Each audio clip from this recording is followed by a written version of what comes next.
Hey guys, welcome back to the channel. Today I'll be doing a video based on 5 movies that I recently watched that were unexpectedly amazing.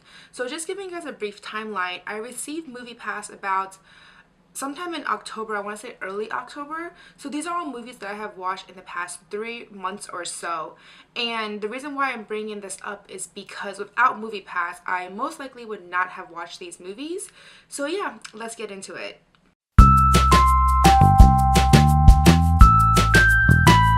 The first movie I want to discuss is Wonder, starring Julia Roberts, Owen Wilson, and obviously Jacob Tremblay. And this movie was so good. Honestly, when I first saw the trailer for this movie, I was honestly on the fence about it because it's not the type of movie I usually go watch. But people were really hyping it up for me and they said it was fantastic, so I figured why not, I'll go check it out. And it was so good. It was very emotional, very poignant, very fantastic really. So the basic synopsis is that it's actually based on the book called Wonder, and the movie slash book basically follows along the story of a little boy called August, and he's just entering elementary school for 5th grade. And the main reason why he's so different from all the other kids is because he has these facial deformities, and that's why he was homeschooled the entire time, and he's just entering public school for 5th grade for the first time ever. So obviously he's very anxious, he's really afraid, not sure how everyone would treat him because of the way how he looks. So this movie slash book, I'm assuming, I haven't read the book actually, discusses really good topics such as bullying, acceptance, and just learning to be yourself and learning to love who you are. So this movie was actually really good for me, and when I left the theater it definitely exceeded all expectations that I had. So I definitely recommend the movie Wonder to everyone, plus it's also a really fabulous family movie as well. So go check it out if you have not already. But going to my second movie, so the second movie I am picking is Lady Bird, that stars Saoirse Ronan, and this movie was so good. Actually, the main reason why I went to watch this movie in the first place was because of Saoirse Ronan. I'm a huge fan of her after I watched her in Lovely Bones. So honestly, that's the only reason why I went to watch this movie, because I watched the trailer and that did not look really interesting at all. But then I also heard really good things about the movie, and the ratings for it was extremely high. I think it was one of the highest people had ever seen. So I figured, you know what, one of my favorite actresses on there, and I have MoviePass, why not go check it out? So I did, and it was so good. I think a lot of people didn't really like it because they thought it was just about a teenager and it's a coming of age movie, but I thought it was much more than that. It reminded me, maybe because of my age or something, but it reminded me of my own insecurities when I was younger. So I felt like it really hit home for me, and a lot of the things that she had to deal with, such as, you know, romances and family issues and school and all that stuff, were all very relatable to me. And I mean, I'm not that old, but these are all things that happened to me in the past, 10 years or so. So because of that, I thought it really struck home for me. I ended up thinking it was very relatable, so I loved it. The basic synopsis for this movie is that essentially it follows a very strong-willed, opinionated little teenager called Christine, aka Lady Bird. I really don't know where she got that name from, but that's how she wanted to be called. And she learns to find herself. This movie touches, like I said before, values such as friendship, romance, families, etc. And it's also a coming of age movie. So it was really good. And honestly, the trailer just did a poor job in depicting what it was, because I don't think it really did justice, and the movie was way better than expected. I remember leaving and it was so good. I remember when I first went to watch the movie, it actually wasn't showing anywhere really in New York City. I think it was just 1 or 2 theaters that was playing, and it wasn't until like the second week where because it got such good ratings for opening weekend, that it literally was in every theater. So I was one of the earlier people who went to go watch the movie, and the theater was packed, surprisingly, and it was so good. Like, I remember leaving and I was like, wow, that was such a fabulous movie. So I definitely recommend this movie if you had not had a chance to go watch it yet, but definitely go watch it if you can. I think it's still in theaters right now. So the third movie I want to recommend is called 3 Billboards Outside Ebbing, Missouri, starring Frances McDormand and Peter Dinklage, as well as others. Honestly, when this movie first came out, I expected nothing from it, and when people were recommending it to me Honestly, I went to go watch the movie trailer and it was not that interesting to me. But because I had time and I had MoviePass, I figured, let me go check it out. And at this point, I believe people were telling me that it was actually an Oscar nominee, and it was so much better than expected. There were tons of emotions and actually a lot of phenomenal acting as well. And plus, I actually didn't realize this until halfway through the movie that Peter Dinklage, aka Tyrion Lannister, was actually in the movie. So when that happened, I was very happy about it. Plus, it was like a good highlight for me in the movie. So the basic movie synopsis is that it follows a woman called Mildred who is still trying to figure out who had raped and murdered her teenage daughter months prior, and at this point nothing has been resolved and solved by the police station, and she felt that they weren't doing anything for her. So she decided to take matters to her own hands and purchase these 3 billboards outside Ebbing, Missouri, haha, the name of the title of the movie, and decided to send a controversial message to the chief of police based on this case. Then there's also this hoodlum, aka the second in command police person, and honestly, I didn't even know that he was second in command. I thought he was just like the side police idiot. You know how police stations sometimes have that one idiot? I thought it was him, but apparently he's second in command. So I don't know how I feel about that. And I didn't know about it until I was researching more information about like who everyone was prior to this video. So anyways, enters this hoodlum who is an idiot and a racist. So lots of craziness happens and things are escalated. And this movie is characterized as a black comedy crime film, which I'm not really sure what it means exactly. I believe black comedy means something about like comedy that are not necessarily tolerated in normal circumstances. I'm not really sure, to be honest, but so that's what this movie is about. And it was so good. And after I watched this movie, I actually went to text all my friends to tell them they should definitely go check this out because it was fantastic. And the one thing I would say about this movie that I was a little disappointed on was the ending.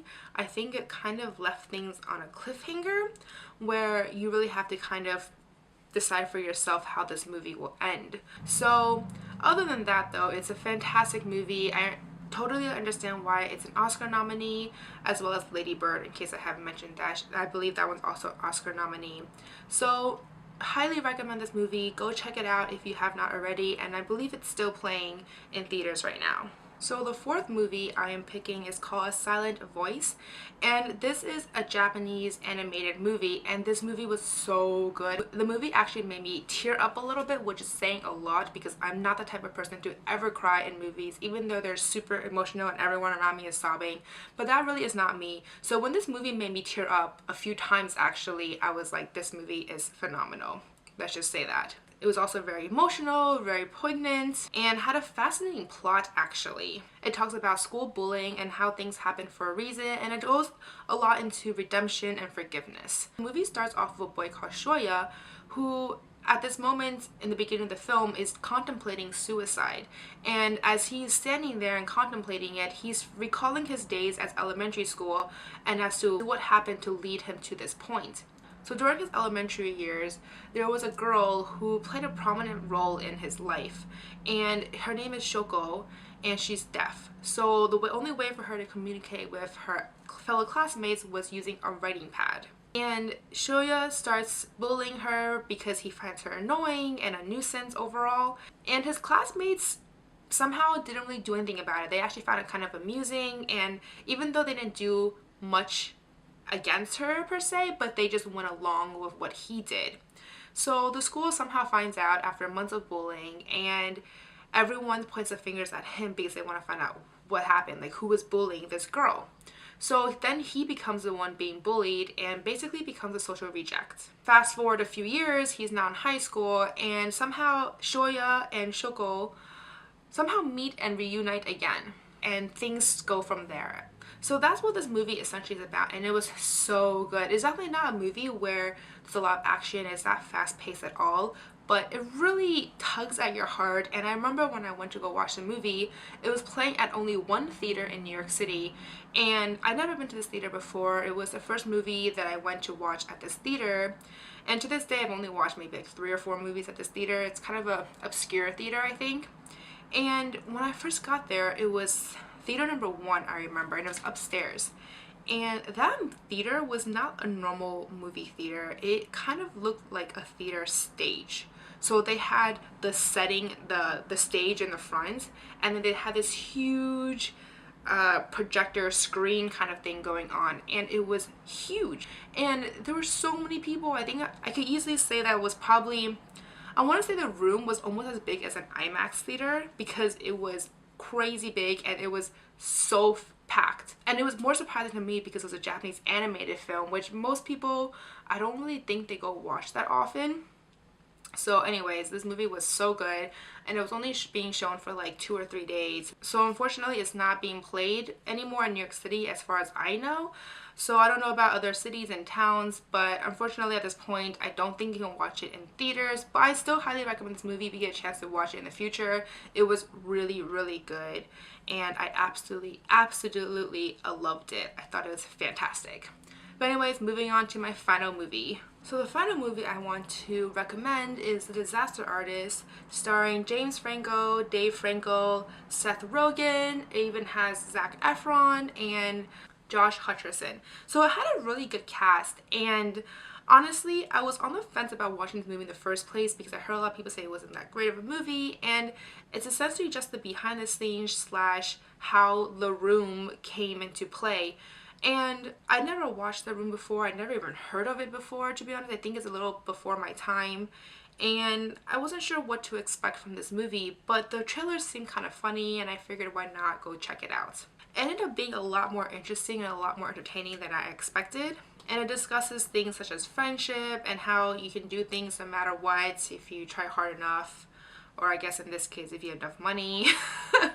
But it's definitely an interesting film. Even now I'm still really a little confused by it because, so essentially the movie, like I said before, follows about how The Room was made, and it's directed and produced by this movie god called Tommy Wiseau, and I never heard of him actually, and I didn't even know who he was until I googled him after I watched the movie, and it turns out he's this B movie god, I don't know. And The Room apparently is his biggest film. It has a cult following apparently, and the reason why I picked this movie to be on this list is because it was surprisingly unexpectedly good. I thought it had a lot of good humor in it, and the casting was really good. I think James Franco did a really good job actually. To be honest, I didn't even recognize him. Like, there were some situations where I was like, that looks like James Franco, and then there were other situations where looking at him and I was like, you don't look like him. I don't know, maybe the makeup was really good or something, I have no idea. But everyone else did a fantastic job with the acting, and I thought it was actually a really good movie, even though I never had watched The Room, but I thought it was really good. So I would still recommend this movie, and like me, if you have not watched The Room, feel free to go watch it anyways. I don't think you really need to watch The Room to understand it, because end of the day, I think at the really end, there were a few scenes where they did comparisons with The Disaster Artist with the original The Room movie, and you can see that a lot of it were really similar. So honestly, I felt like I watched The Room after watching this movie, so it was unexpectedly good. So that's basically all I have to say for today. Those are my 5 top picks for movies that were unexpectedly better. Please let me know in the comments below if you agree with me or not, or if you have other movies that you want to recommend to me. But that is essentially all I have for you today. Please give me a thumbs up if you like this video, and subscribe down below. Don't forget that I do have Facebook, Twitter, and Instagram, so follow me on there for any bookish videos updates. But yep, that's it for today, guys. Thank you. Bye. So in full disclosure, the last movie that I picked was not a movie that I absolutely loved.